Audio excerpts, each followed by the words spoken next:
complete documents pero na-offload? Ito ang dapat mong malaman para sa immigration. First time mo bang mag-abroad? Or saka sa mga natatakot na ma-offload sa immigration kahit kumpleto naman ang mga documents mo? Huwag kang mag-alala dahil hindi lang ikaw ang nakakaranas ng ganito. Maraming mga Pilipino ang nag-aalala dahil sa mga tanong tulad ng, paano kung ma-deny ako? Ano nga bang tamang sagot sa immigration? Ano mangyayari kapag nahatak ako sa immigration? Totoong hindi lang ang documents mo ang basihan sa immigration, kundi pati na rin kung paano ka sumagot at kung gaano ka consistent ang mga sagot mo sa immigration. Hello mga karika, Jen here. Sa video na ito ay pag-usapan naman natin ang isa sa pinaka-nakaka-stress na parte ng pag-a-abroad or kahit sa simpleng pagta-travel lang. Marami tayong naririnig na kwento na kahit complete documents ay na-offload pa rin sila. Bakit ba ito nangyayari? Sasagutin natin sa 5 pinakamahalagang tanong na makakatulong sa inyo na makalampas sa immigration nang hindi kayo kinakabahan. But before that, disclaimer lang po, ang Recruit PH ay hindi po affiliated sa kahit anong agency or organization. Ang lahat ng impormasyong ibinabahagi ay para sa educational purposes lamang at na-verify namin sa abot ng aming kaalaman. Hinihikayat namin na ang mga viewers na mag-research din sa sarili nila at i-verify mga detalye bago po gumawa ng anumang desisyon. Siguro isa sa mga katanungan mo ngayon ay maaari pa din ba akong ma-offload kahit na complete naman yung mga documents ko?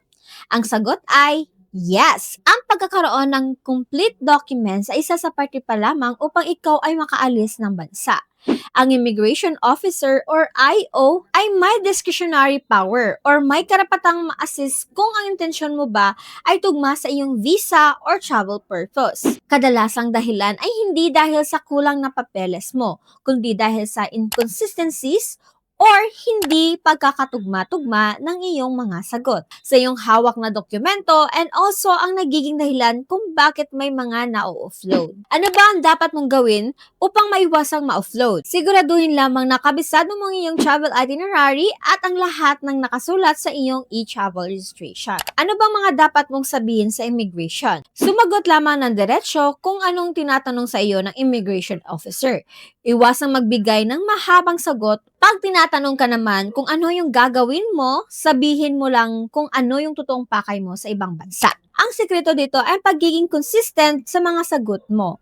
Ang isasagot mo ay dapat pareho sa nakasulat sa iyong ticket at accommodation details. Guys, kapag naman sinabi mo mag-hotel ka pero sa kamag-anak mo pala ikaw tutuloy, ay magiging red flag po ito sa paningin ng mga immigration officer. Paano mo nga ba mapapatunayan ang perang hawak mo ay talagang pagmamay-ari mo? I know isa ito sa mga katanungan ng mga nakakarami, lalo na para sa mga tourist turn job seekers na hindi natin na inirekomenda. Kung ikaw ay sponsor, dapat mayroon kang affidavit of support and guarantee. Kung sakali namang sariling gastos mo ang iyong travel, ay maghanda ng bank certificate, bank statement, or credit card statement. Kung ang pera mo naman ay galing sa naipon mo sa pagtatrabaho, magdala ka ng certificate of employment. Importante ito guys, na mapakita mo na financially capable ka na gastusan ang sarili mo sa buong duration ng iyong stay abroad.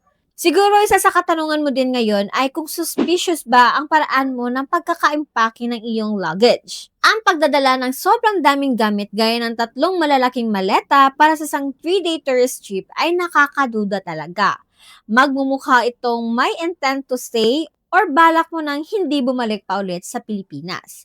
Siguraduhin ang dala mong gamit na aayon sa klema na pupuntahan mo at sa tagal ng stay mo. Iwasan din na magdala ng mga bawal na items na nakalista sa MIA or MIAA at international guidelines para hindi ka ma-delay sa security check. Bawal sa hand carry ang matutulis na bagay at liquid na lalampas sa 100 ml. Bawal sa check-in baggage ang power banks at spare batteries at dapat naka-hand carry ang mga ito. Mas safe din na ilagay sa hand carry ang iyong laptop or tablet.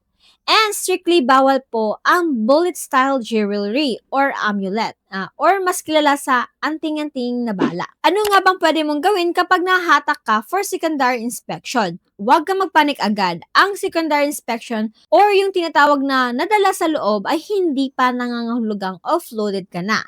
Ginagawa ito para mas masusing ma-verify yung documents or para makausap ka ng mas mahaba na hindi makakaabala sa pila. Manatiling magalang, of course. Ipakita mo lang ang lahat ng supporting documents na hihingin sa'yo. Sa puntong ito, mas lalong kailangan ang pagpapakatotoo mo. Anumang pagsisinungaling ang gawin mo ay magiging dahilan ito para ma-deny ang iyong exit at ikaw po ay ma-offload. Mahalagang paalala para sa terminal updates.